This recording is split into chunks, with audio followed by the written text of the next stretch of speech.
Ecuatorianos, se acabó el tiempo en el que los condenados por narcotráfico, sicariato y el crimen organizado le dictaban al gobierno de turno qué hacer. Estos grupos narcoterroristas pretenden amedrentarnos y creen que cederemos ante sus demandas. Nosotros no vamos a negociar con terroristas.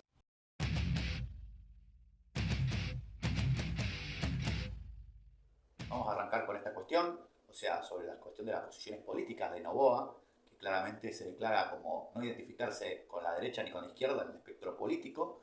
Noboa asumió el 15 de octubre del 2023 y fue electo presidente de la República de Ecuador en las elecciones anticipadas para un periodo de 18 meses y bueno, básicamente se convirtió en el presidente electo por votación y es popular por ser el más joven en la historia del país con 35 años, siendo el segundo presidente más joven del país, detrás de Juan José Flores, el primer presidente de Ecuador, quien tenía 29 años al iniciar su primer periodo tras la disolución de la Gran Colombia. La crisis que está viviendo Ecuador es de una conmoción interna, o sea, donde se declara el estado de excepción con un conflicto armado de forma interior, claramente, y básicamente el presidente ordenó a las Fuerzas Armadas ejecutar operaciones militares para neutralizar el accionar de 22 grupos narcoterroristas, o sea, o lo que se llama en las relaciones internacionales nuevas amenazas o actores no estatales, que claramente se presentan de forma organizada. En la época de Rafael Correa, estos actores no estatales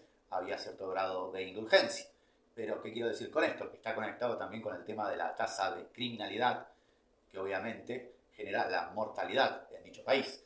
En materia de lo que se registra en Ecuador como un promedio de homicidios, de 21 homicidios diarios, o sea, que ocurren, Ecuador cerraría el 2023 con unas 7.600 muertes violentas. Eso lo convierte en el país más violento de Latinoamérica y el quinto país en el mundo de tener estas estadísticas que son realmente abultadas y claramente denotan que la criminalidad creció tanto en Ecuador desde el 2020 hasta el 2023 que obviamente no perdona a ninguna persona de ningún estrato social. Las cifras son espeluznantes, las muertes violentas en Ecuador no dejan de crecer. Entre el 1 de enero y el 18 de octubre del 2023 fueron 6.044 personas asesinadas en el país, es decir, en el periodo de 290 días, en el país se ejecutaron 21 muertes violentas cada 24 horas. Una persona fue asesinada cada 69 minutos. Si esa media se mantiene en lo que resta del año, el país podría cerrar en el 2023 con un sangriento récord de 7.607 asesinatos en un año. Todo lo que sería el 2014 hasta el 2020 fue en descenso y empezó a elevarse a partir del 2020 hasta el 2023, que escaló hasta las 7.000 muertes.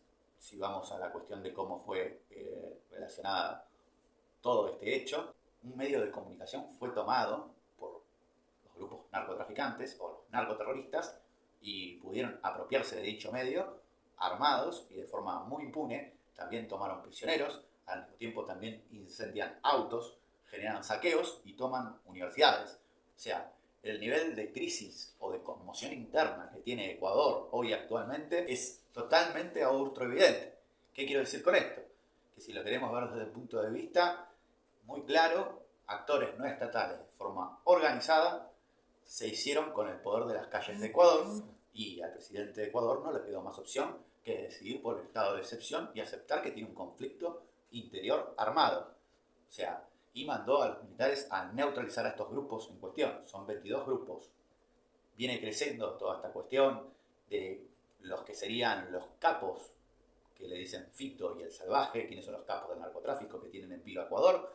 Ecuador vive horas de tensión y violencia, con gran parte del país bajo ataques de grupos armados vinculados al narcotráfico, clases suspendidas y ataques a las universidades de Guayaquil y a un canal de televisión. Detrás de estas horas aciagas hay dos siluetas que son las de Fito y el Salvaje, los líderes de la banda criminales rivales que se fugaron de la cárcel en las últimas horas y mantienen al país en jaque. ¿Qué quiero decir con esto? Adolfo Macías Villamar, alias Fito, cabecilla de la banda delictiva Los Choneros, se fugó de la prisión del litoral de Guayaquil el pasado domingo y hasta ahora las fuerzas no habían logrado capturarlo. O sea, desde el 2011 carga con una sentencia de 34 años de prisión por delitos como el narcotráfico y asesinatos. O sea, hubieron saqueos y evacuación del Parlamento. Las autoridades ecuatorianas ordenaron la evacuación inmediata del Parlamento y de todas las oficinas públicas de Quito, tras el reconocimiento por parte del presidente Daniel Noboa del estado de conflicto armado interno, tras las acciones de represalias contra las instituciones y las fuerzas del orden, llevadas a cabo por organizaciones criminales en todo el país. El Ecuador suspende las clases presenciales en todo el Ecuador hasta el 12 de enero.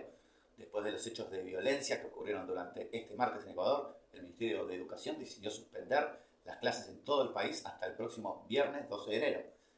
O sea, si vamos a grandes rasgos, y vamos a dejar el video a continuación sobre la cuestión, claramente estos narcotraficantes o narcoterroristas, porque ya pasaron a la acción de ser un grupo terrorista, o sea, donde toman canales de televisión, donde si se avivan un poco más empiezan a tomar infraestructuras críticas y empiezan a afectar la vida de todos los ecuatorianos, como lo están viviendo actualmente.